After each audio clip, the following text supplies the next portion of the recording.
Good morning दोस्तों। देखिए आज हम अपनी वीडियो को आगे बढ़ाते हुए हिंदी का लेके आए सीरीज। देखिए हिंदी में हमने वर्णमाला पढ़ा दिया है। वर्णमाला में आपको वन लाइनर चीजें रह गई हैं, तो वन लाइनर को हम किसी दिन एक्स्ट्रा लेके आगे 10 मिनट 15 मिनट की क्लासेस रहेंगी, वो आपको करवा देंगे।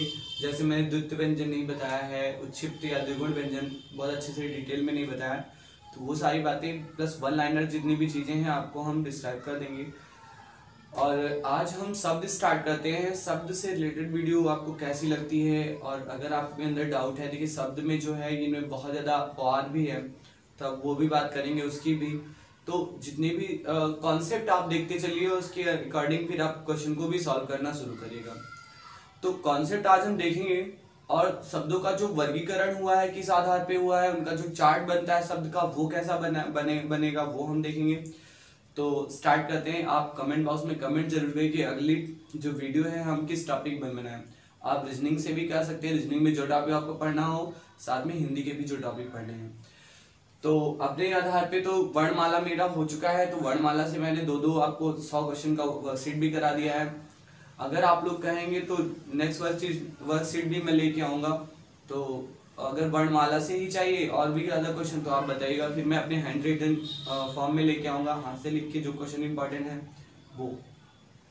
साथ में देखिए मैं आपको अपने डिस्क्रिप्शन में पीडीएफ दे दूंगा, यही वर्णमाला के वर्कशीट की पीडीएफ, जिसमें आपको लिखना होगा। तो आप क्या करिएगा, उस पीडीएफ को डाउनलोड कर लीजिएगा। डाउनलोड करने के बाद आप क्या करेंगे, उसको प्रिंट करवा लीजिएगा। प्रिंट करवा के आप सारा फिल कर लेंगे तो ज्यादा बेहतर आपके लिए होगा। चलिए स्टार्ट करते हैं। देखते हैं सबसे पहले शब्द। शब्द क्या होता है, तो वर्णों के सार्थक मेल को शब्द कहते हैं। वर्णों के मेल मात्र से शब्द नहीं बन जाता।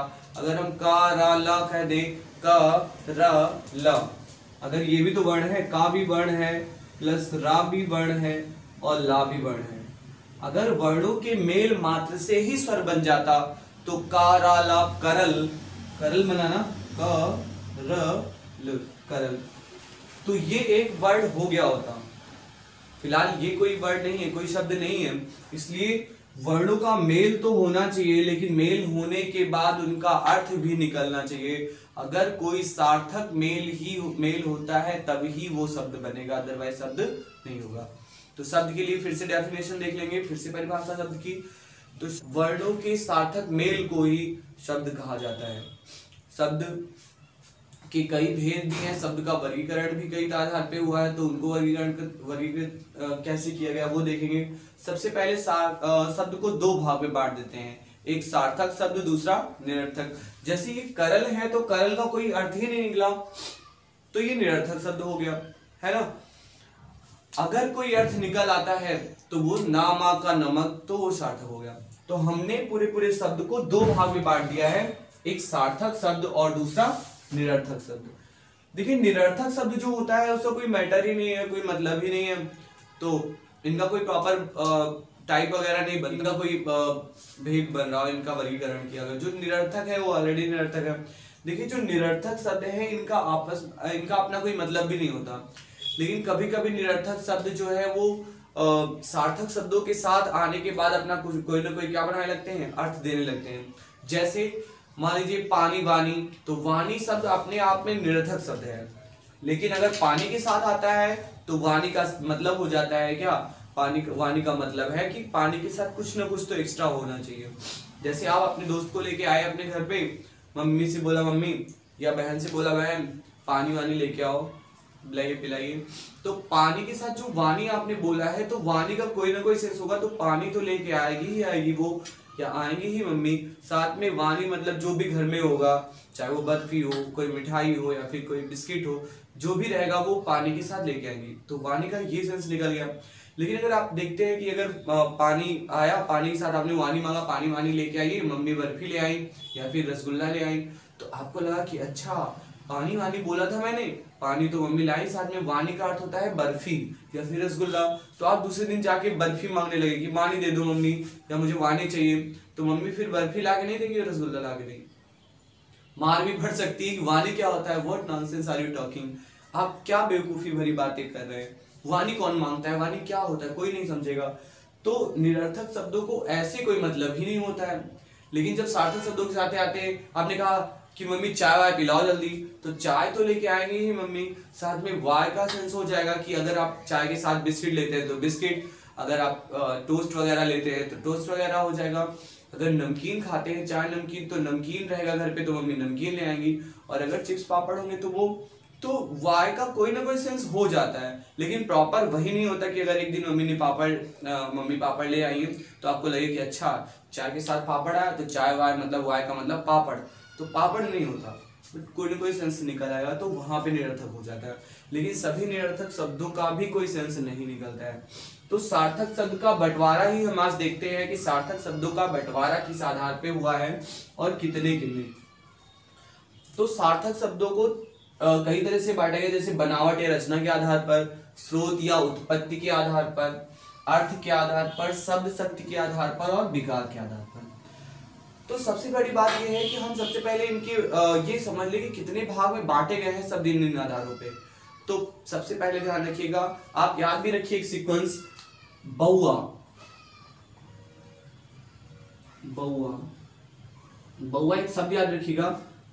हमारे एक बहुत ही फेवरेट सर हैं, रीजनिंग के सर हैं अभिषेक सर, तो मैं उनकी बात बताऊं कि बहुत सारे बउआ बोलते हैं कि हाँ बउआ कैसे हो, क्या हाल है, तो बहुत ही प्यारा शब्द है, हमको बहुत ज्यादा लगाव है, तो उस शब्द को ही मैंने उठा के यहाँ पे रखा है। बउआ बनावट या रचना के आधार पर, उ उत्पत्ति या स्रोत के आधार पर, आ अर्थ के आधार पर। इसे याद रखने से आपको क्या बेनिफिट होगा, ध्यान रखिएगा। एक सीक्वेंस याद रहेगा 344 का, 344 का एक सीक्वेंस याद रहेगा कि बउआ 344 मतलब बनावट या रचना के आधार पर शब्दों को 3 भागों में बांटा गया है। 3 भाग में बांटा गया, वो कौन कौन से भाग हैं, ये 3 कौन कौन से उनको पार्ट बांटे गए, भागों में बांटे गए, वो कौन से हैं वो देखेंगे। साथ में उत्पत्ति या स्रोत के आधार पे 4 भाग में बटा है और अर्थ के आधार पे भी 4 भाग में बटा है। तो बउआ से याद रखिएगा 344, 3 मतलब बनावट या रचना के आधार पर 3 भेद हैं, उत्पत्ति या स्रोत के आधार पे 4 भेद हैं और अर्थ के आधार पे भी 4 भेद हैं। तो ये सिंपल सी बात है। तो आप कहाँ से कौन सी चीजें उठा के ला के अपने माइंड में चीजों को क्या रखते हैं, चीजों को कह सकते हैं कि आप रिमाइंड रखते हैं, रिमाइंड करते हैं, वो अलग मैटर करता है। देखिए कहाँ कैसे आपने याद किया वो मायने नहीं रखता, आपने याद है आपको ये मायने रखता है। तो ये हो गया।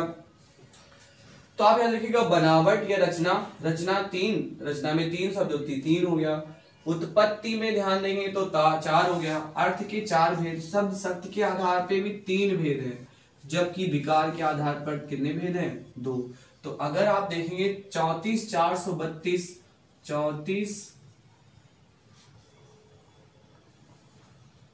432 आधार हुआ है।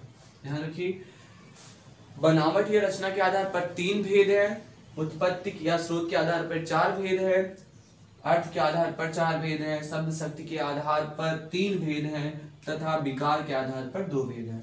तो इन्हीं भेदों की बात करते हैं।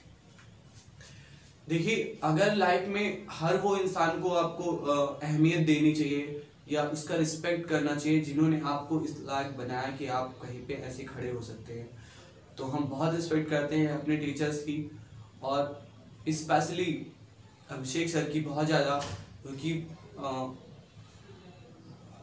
आशीर्वाद समझ लीजिए या फिर कुछ भी जिसके थ्रू में हम यहाँ बराबर खड़े होते हैं, आपको सारी बातें बताते हैं। जिस भी कोचिंग में हम पढ़ाते हैं, आपको मैं बताऊं जो भी टॉपिक रहता है, कोई टॉपिक अभी तक मतलब रीजनिंग का ऐसा टॉपिक कोई है नहीं कि जो ना आता हो, सारा उनकी बदौलत ही है।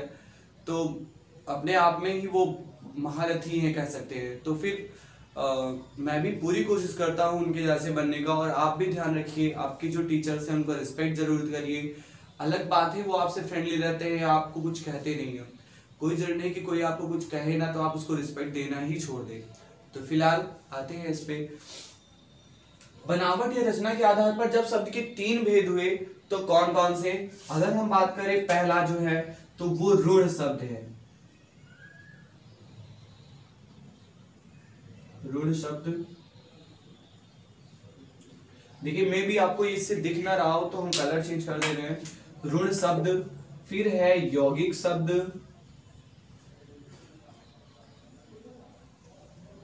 पहला रूढ़ शब्द, दूसरा यौगिक शब्द और तीसरा योग रूढ़ शब्द।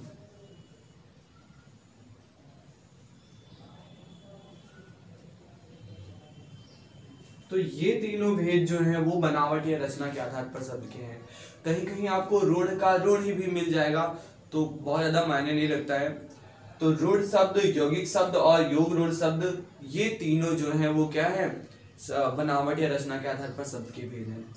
उत्पत्ति के आधार पर जब हम शब्द की भेद की बात करते हैं तो सबसे पहले आता है तद्भव शब्द, फिर तत्सम, फिर देशज, फिर विदेशज।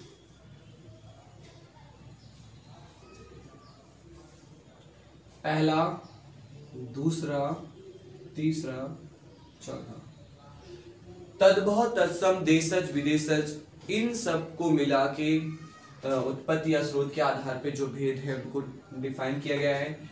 एक अन्य भेद भी है जिसे हम भेद में कंसीडर तो नहीं करते हैं, लेकिन इसका भी अपना एक उपयोग है, जो होता है संकर शब्द।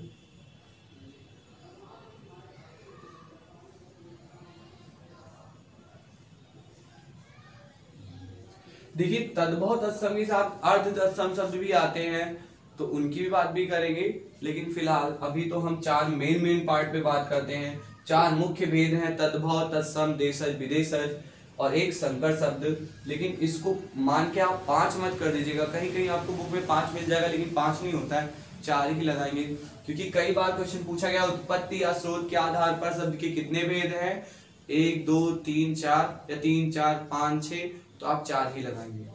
आगे आते हैं अर्थ के आधार पर, तो एकार्थी शब्द, इसके भी 4 भेद हैं। तो एकार्थी शब्द,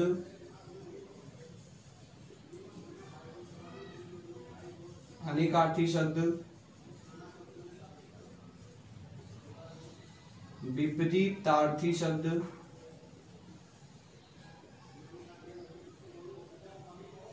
और समानार्थी शब्द।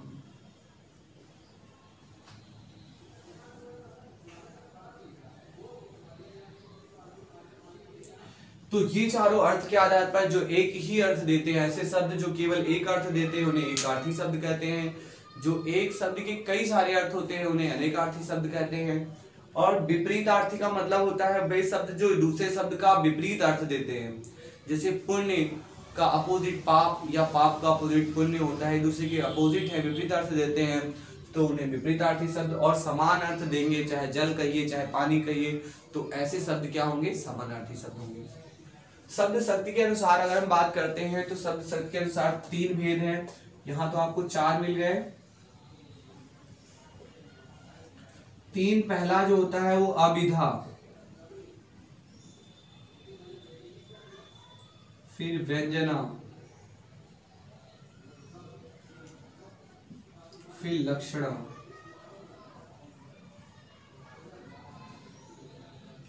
अभिधा, व्यंजना, लक्षणा, इनके अपने अपने और नाम भी हैं। जैसे अभिधा का दूसरा नाम होता है वाचक शब्द। वाचक मतलब जो आप पढ़ते हैं वही शब्द, वही अर्थ समझे तो अभिधा। व्यंजना का अर्थ होता है व्यंजक।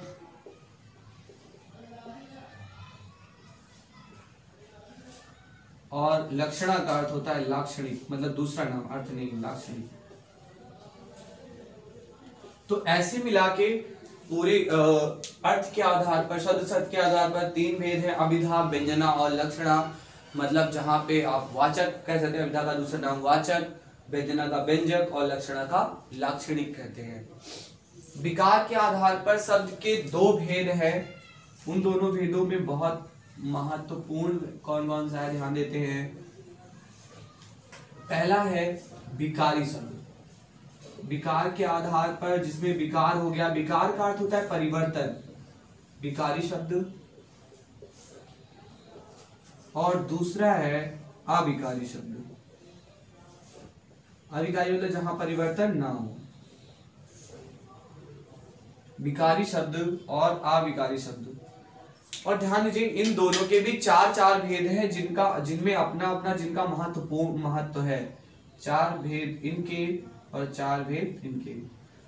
इसमें क्या क्या आएगा, इसमें आएगा संज्ञा में परिवर्तन होता है, सर्वनाम में परिवर्तन होता है,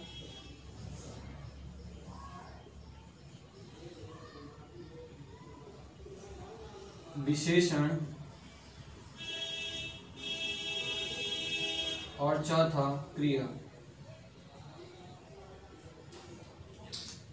संज्ञा, सर्वनाम, विशेषण और क्रिया ये चारों विकारी शब्द हैं, मतलब इनमें परिवर्तन होता है लिंग, वचन और कारक के आधार पर। लेकिन अविकारी शब्दों में कोई परिवर्तन नहीं होता। अविकारी शब्दों में आपको क्रिया, विशेषण,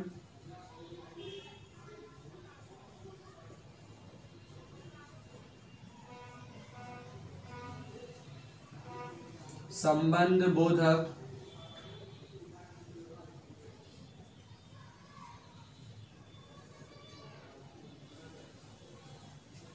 समुच्चय बोधक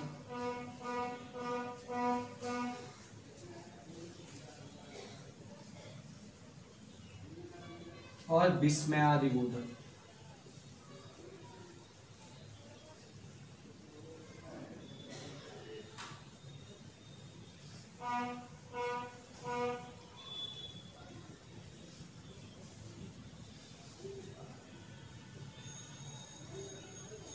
ये चारों भी हैं। अविकारी शब्दों को अव्यय भी कहा जाता है और अव्यय में एक निपात आता है। निपात की बात तब हम करेंगे जब ये चारों ये हम क्या कर लेंगे, कंप्लीट कर लेंगे। तो संज्ञा, सर्वनाम, विशेषण और क्रिया विकारी शब्द जिनमें परिवर्तन होता है लिंग, वचन और कारक के आधार पर। लेकिन अविकारी शब्द जिनका दूसरा नाम अव्यय होता है, इनमें लिंग, वचन, कारक में कोई के आधार पर कोई परिवर्तन नहीं होता है, जो ज्यों के त्यों ही रहते हैं। तो इतने सारे चीजें हमें शब्द में पढ़ना है। फिर से एक बार हम सारी बातों को रिवाइज कर लेते हैं। ध्यान दीजिए, शब्द जो होता है ये वर्णों के सार्थक मेल को कहते हैं। इनका जो बंटवारा हुआ है, इनका जो विभाजन हुआ है, कई आधार पे हुआ है। पहला, रचना या बनावट के आधार पर। 3 भेद, ऋण शब्द, यौगिक शब्द और योग ऋण। देखिए इनकी जो डेफिनेशन है, इनके नाम को ही तोड़ मरोड़ कर निकालेंगे तो फिर कभी नहीं भूलेगा। तो हम कोशिश यही करेंगे, आप काफी ज्यादा तोड़ मरोड़ के ही निकालने की कोशिश करें ताकि आपको बेहतर समझ में आ जाए। फिर उत्पत्ति या स्रोत के आधार पर तद्भव, तत्सम, देशज, विदेशज 4 भाग हुए हैं। एक संकर शब्द भी होता है जो 2 भाषाओं से मिलकर बने हुए शब्दों को संकर शब्द कहते हैं। हाइब्रिड बोलते हैं इंग्लिश में जो, तो इन्हें संकर शब्द कहते हैं। तो इनको कोई स्थान तो नहीं दिया गया है, लेकिन ये अन्य भेद में आ जाता है। आगे हम कंटिन्यू करते हैं। अर्थ के आधार पर 4 भेद, एकार्थी, अनेकार्थी, समानार्थी और विपरीतार्थी। जबकि शब्द शक्ति के आधार पर 3 भेद हैं। पहला, अभिधा जिसे वाचक शब्द कहते हैं, व्यंजना जिसे व्यंजक कहते हैं, तथा लक्षणा जिसे लाक्षणिक कहते हैं। इनके बारे में भी चर्चा करेंगे। कंटिन्यू थोड़े थोड़े वीडियो छोटे छोटे करके बनाएंगे। साथ में विकार के आधार पर शब्द के 2 भेद हैं। पहला विकारी शब्द और दूसरा अविकारी शब्द। विकारी शब्दों के 4 भेद हैं और अविकारी शब्दों के भी 4 भेद हैं। मैंने बताया कि विकारी शब्द क्या होते हैं। अगर नहीं क्लियर हुआ है तब इसको भी आगे हम क्लियर करेंगे। 4 भेद कौन कौन से हैं? संज्ञा, सर्वनाम, विशेषण और क्रिया। और 4 अविकारी शब्द जो अव्यय बोलते हैं उन्हें क्रिया, विशेषण, संबंध बोधक, विस्मयादि बोधक और समुच्चय बोधक, ये 4 हो गए। तो आपको यही पढ़ने हैं। कल से हम कंटिन्यू करेंगे बनावट या रचना के आधार पर जो तीनों हैं, आप इनके बारे में, ठीक है ना। तो आपको अलग अलग आपको शब्द से रिलेटेड 1, 2, 3, 4, 5 वीडियो मिलेंगे। 4 वीडियो तो आपको ऐसे मिलेंगे। 5 में जो संज्ञा, सर्वनाम, विशेषण, क्रिया है, इनको अलग अलग आपको एक एक वीडियो मिलेगा। तब आप सही से क्लियर, क्योंकि संज्ञा अपने आप में एक पूरा सा टॉपिक होता है, वो एक कोई भाग नहीं है। तो आप कह सकते हैं कि ये जो है आपको एक नया टॉपिक मिलेगा संज्ञा, जो अलग नाम से रहेगा। तो आपको सबसे पहले हम बनावट या रचना के आधार पर कल पूरे वीडियो में केवल यही डिस्कशन होगा कि ऋण शब्द क्या होते हैं, यौगिक शब्द क्या होते हैं, योग ऋण क्या होते हैं। इनकी सारे एग्जाम्पल के बारे में चर्चा करेंगे, इनके उसके बारे में। तो आज के लिए इतना ही, मिलते हैं कल। Thank you class. आपको वीडियो कैसे लगी, आपको इसके विभाजन समझ में आए कि नहीं आए, आप इसको जरूर बताइएगा। फिर देखिए ये भी जरूरी है, इससे प्रश्न कैसे बनते हैं पूछ लेता है। बताइए बनावट या रचना के आधार पर शब्द के कितने भेद हैं? तो 3 भेद हैं। अरे पूछेगा बताइए अर्थ के आधार पर शब्द के कितने भेद हैं? तो 4 भेद हैं।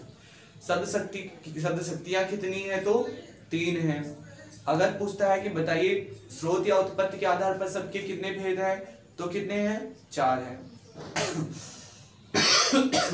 विकार के आधार पर सबके कितने भेद हैं? तो 2 भेद हैं। विकारी शब्दों के कितने भेद हैं? तो 4 भेद हैं। मतलब वन लाइनर क्वेश्चन जो काउंटिंग में पूछा जाता है वो आपके इससे क्वेश्चन बन सकते हैं। कौन कौन सा भेद नहीं, ये भी पूछ सकते हैं कि बनावट या रचना के आधार पर शब्द का कौन सा भेद नहीं है? ऋण शब्द, यौगिक शब्द, तद्भव शब्द और योग ऋण शब्द। तो आपको बताना है 3 तो हैं, लेकिन जो तद्भव शब्द है वो नहीं है। तो इन सब बातों को ध्यान में रखते हुए हम क्वेश्चन को सॉल्व करेंगे। ध्यान दीजिएगा, जैसे ही मेरा शब्द का टॉपिक खत्म होता है, संज्ञा को तो अलग से पढ़ाएंगे, लेकिन शब्द पे ही अलग से आपको हम वर्कशीट करवाएंगे, आपको क्वेश्चन करवाएंगे। लगभग 50 क्वेश्चन तो मिनिमम करवाएंगे ही शब्द से। तो आप ध्यान दीजिएगा, 1 2 3 4 इन चारों टॉपिक को मिलाकर हम 50 क्वेश्चन तो या 60 क्वेश्चन तो करवाएंगे ही करवाएंगे। या आप कहिएगा तो एक एक टॉपिक से 20-20 प्रश्न मिला के लगभग 80 प्रश्न या 25-25 बना के 100 प्रश्न करवा देंगे। फिलहाल आपके इंटरेस्ट पे डिपेंड करता है कि आप कितना चाहते हैं। आप कमेंट बॉक्स में कमेंट करिएगा। आज के लिए थैंक यू क्लास, मिलते हैं कल अगली वीडियो।